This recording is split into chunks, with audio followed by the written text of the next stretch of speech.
আসসালামু আলাইকুম। আমি ডক্টর সৈয়দ গোলাম গাছ আশরাফি। আজকের এই ভিডিও বার্তায় আমি যে বিষয়টা নিয়ে কথা বলবো সেটা হলো শারীরিক দুর্বলতা বা ফিজিক্যাল ডেবিলিটি এবং তার সহজ সমাধান। ভিউয়ার্স, অনেক সময় রুগীরা কমপ্লেন করে যে ডাক্তার সাহেব, অল্প একটু কাজ করলে শরীরটা অনেক দুর্বল লাগে, অল্প একটু হাঁটলে শরীরটা দুর্বল লাগে, আমি কায়িক পরিশ্রম করতেই পারি না।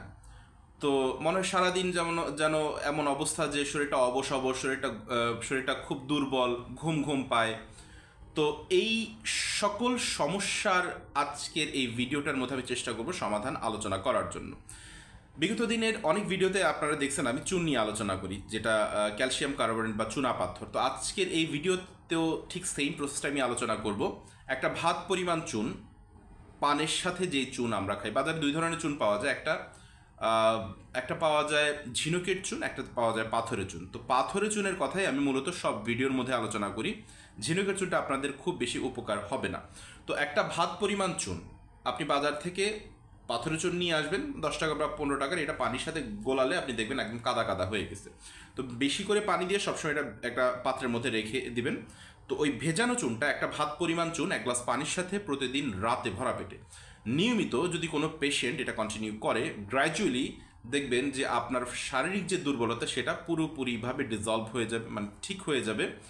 আর আপনি আপনার বডির দেখবেন যে স্ট্যামিনা অনেক অংশে বেড়ে গেছে, আপনার বডির স্ট্রেংথ অনেক বেড়ে গেছে, আপনি অনেক কাজ করবেন কিন্তু আপনি হাঁপাবেন না। আপনি যে শারীরিক দুর্বলতাটা বোধ করতেন, অল্প একটু কাজ করলে মনে হয় যে শরীরটা ভেতর থেকে ভেঙে আসতেছে, আপনি লং টাইম হাঁটতে পারতেন না, কায়িক পরিশ্রম করতে পারতেন না, কঠোর পরিশ্রম করতে পারতেন না, তো তারা দেখবেন যে আপনার বডির প্রত্যেকটা সাইড ডেভেলপ হওয়া শুরু করছে।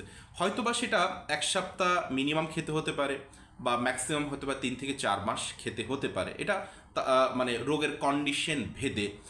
তো এই যে নিয়মটা আমি আলোচনা করলাম সেটা ওয়েল প্রুফ। আমি ধরেন এই পর্যন্ত অসংখ্য মানুষকে, আমার চেম্বার হোক বা আমার যারা পরিচিত বা আমাকে যারা অনলাইনে দেখে, আমি এই নিয়মগুলো অনলাইনে অলরেডি বলে দিছি এবং তারার এটার ফিডব্যাক পেয়ে, মানে তারা এই নিয়মগুলো ফলো করে উপকৃত হয়ে দেন আমাকে এটার রিপোর্টও জানাই দিছে। তো আমি এখন আপনাদেরকে যে কথাটা বলতেছি সেটা কোনো থিওরিটিক্যাল কোনো নলেজ না, আমি বলতে পারি এটা একটা প্র্যাকটিক্যাল নলেজ। সো আপনারা এটা ট্রাই করে দেখতে পারেন। আর দ্বিতীয় কথা, এখানে আপনার হারানোর কোনো কিছু না। আমি আপনাকে যেটা বললাম, যদি আপনার খোদা না খাস্তা কোনো কারণে যদি উপকার না হয়, এটা আপনার কোনো ক্ষতি করুন। বিকজ হাজার হাজার হাজার মানুষ, মা চাচিদের আপনারা হয়তো বা দেখবেন যে পানের সাথে তারা মানে সারা জনমভর চুন খেয়ে আসছে। তো ইটস আ ন্যাচারাল ইনগ্রেডিয়েন্ট। আর একটা সামান্য পরিমাণ, একটা ভাত পরিমাণ, বলার উদ্দেশ্য হলো যে একটা ভাত পরিমাণ কেন, অনেকে কোশ্চেন করে তার সাথে আপনি যে কোনো ভিডিওর মধ্যে আপনি বলেন একটা ভাত পরিমাণ চুন। একটা ভাত পরিমাণ বলার উদ্দেশ্য হলো যে আমাদের ডেলি ক্যালসিয়ামের রিকোয়ারমেন্ট হলো 1 গ্রাম।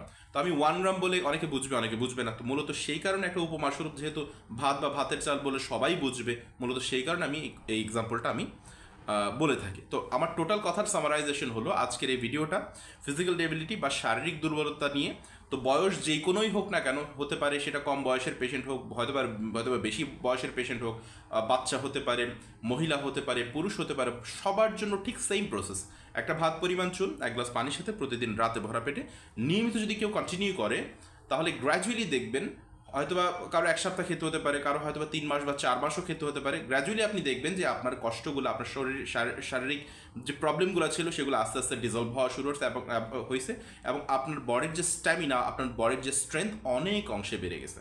ভিউয়ার্স, আমি যেভাবে আলোচনা করলাম, হয়তোবা কারো কোনো প্রশ্ন থাকার কথা না, বাট তারপর যদি কারো কোনো প্রশ্ন থাকে, so you can ask me. 01785857116 এটা আমার ফোন নাম্বার। আর আমি আমার প্রত্যেকটা ভিডিওতে বলি একই কথা এই ভিডিওর মধ্যে, this video does not replace the actual medical advice, always consult with the doctor for the further medical condition. Viewers, ইনশাআল্লাহ নেক্সট কোনো পোস্টে নতুন কোনো বিষয় নিয়ে আপনাদের সাথে কথা হবে, দেখা হবে। ততক্ষণ আপনারা ভালো থাকুন, সুস্থ থাকুন। আসসালামু আলাইকুম।